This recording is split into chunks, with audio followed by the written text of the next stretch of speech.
vous parler de la confiance. C'est une notion assez compliquée, assez subtile que la confiance.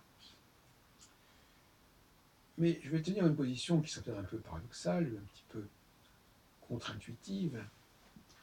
C'est qu'en fin de compte, c'est pas tellement dans les autres qu'il faut avoir confiance, mais en soi-même. Et souvent, les crises viennent du fait que la personne n'a pas confiance en elle-même.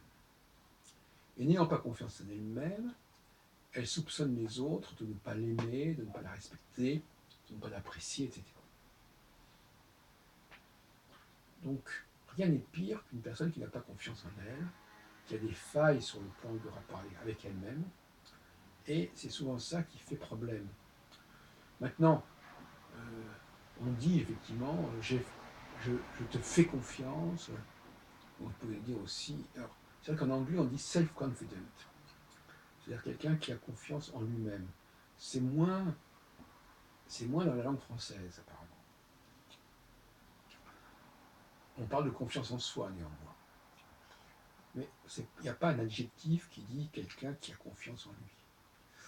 Ça touche. C'est pas aussi intégré dans la langue française que self-confident en anglais.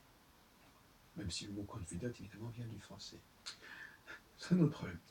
Et confidence aussi. D'ailleurs, le mot confidence, entre parenthèses, c'est un faux ami, puisque confidence en anglais, ça veut dire la confiance, et en français, ça veut dire la confidence, c'est-à-dire se confier à quelqu'un, lui faire des confidences, ce qui ne veut pas dire forcément lui faire confiance. Voilà. Tout est lié, quelque part.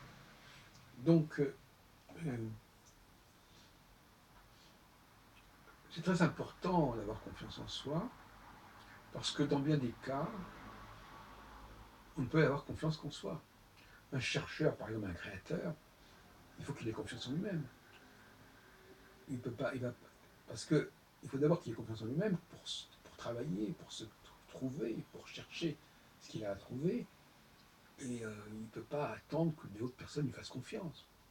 Ça ne veut rien dire. Pourquoi ferait-on confiance à quelqu'un sur quelque chose qu'on ne connaît pas?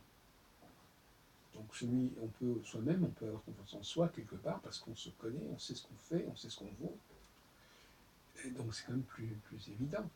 Donc si les femmes, par exemple, peinent à s'imposer dans le monde scientifique, dans le monde philosophique, dans le monde artistique, y compris le cinéma d'ailleurs, je parle au niveau éventuellement des producteurs, des créateurs, des cinéastes, des compositeurs, des philosophes, etc., c'est probablement parce qu'elles n'ont pas confiance en elles.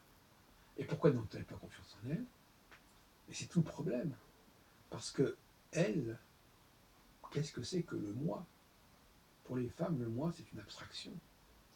Elles ont confiance à ce qu'on leur donne. Elles ont confiance à ce qui se passe autour d'elles. Mais elles n'ont pas confiance en elles-mêmes. C'est justement sous cette problématique que j'appelle de l'extériorité. La femme est dans l'extériorité, elle dépend de l'extériorité. L'homme, lui, il est dans l'intériorité. Donc effectivement, la femme fera confiance à ce qui est autour d'elle, et l'homme aura confiance en lui-même. C'est aussi simple que ça. Vous savez que la plupart des notions sont à double sens, selon à qui on les applique. Effectivement, le mot confiance, il est à la fois dirigé vers autrui et dirigé vers soi-même, parce qu'effectivement, notre humanité fonctionne sur ces deux registres.